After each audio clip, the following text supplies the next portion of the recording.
Baik, bagaimana anak-anak? Apakah sudah memahami tentang kohesi dan koherensi dan bagaimana pentingnya di dalam sebuah teks deskripsi?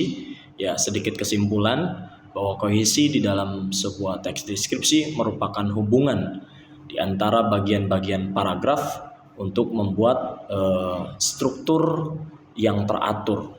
Jadi misalnya kita kalau misal membuat sebuah teks itu kan harus selalu ada berkesinambungan atau keterkaitan antara penyampaian pertama, penyampaian kedua, paragraf pertama, paragraf kedua, dan seterusnya. Nah, jadi tidak bisa atau tidak baik ketika dalam sebuah penulisan, terutama dalam menulis sebuah deskripsi, tidak ada kesesuaian dalam sebuah paragrafnya, begitu ya.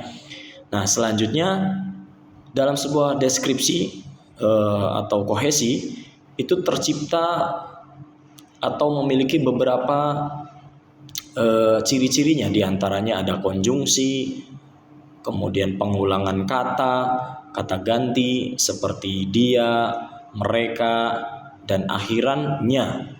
Misalnya, kemudian apa lagi ya? Diantaranya seperti itu dan lain-lain. Kemudian ada kata ganti tunjuk. Nah, kata ganti tunjuk ini seperti ini, itu, dan yakni.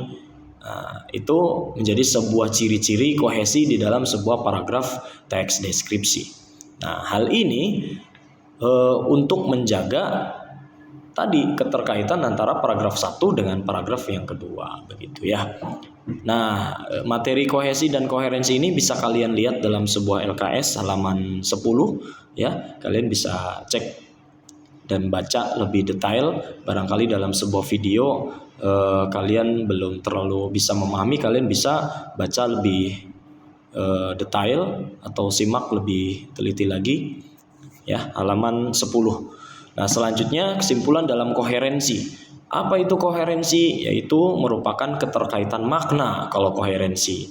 Nah, kalau kohesi tadi adalah keterkaitan ceritanya gitu ya, bagian-bagian di antara paragraf itu nyambung begitu ya. Nah, tapi kalau koherensi ini keterkaitan makna antar kalimat di dalam sebuah paragraf. Kalau koherensi tadi, kalau kohesi itu dalam paragraf, tapi koherensi ini adalah antar kalimat. Jadi antar kalimatnya itu nyambung begitu.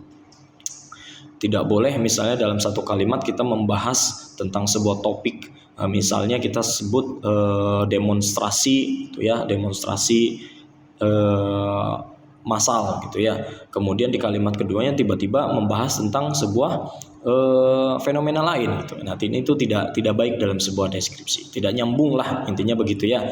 Nah, selanjutnya koherensi terbentuk oleh keterkaitan makna di antara kalimat satu dengan kalimat lain, begitu ya.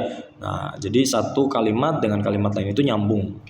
Agar tercipta koherensi dalam paragraf, kalimat satu dengan kalimat lain dalam sebuah paragraf itu harus saling berkaitan atau saling memiliki makna yang sama gitu. Nah, ini kesimpulan dalam materi kita kali ini. Semoga materi kita bermanfaat dan semoga dapat dipahami dan tentunya bisa dikerjakan tugasnya dengan baik. Oke, terima kasih. Assalamualaikum warahmatullahi wabarakatuh.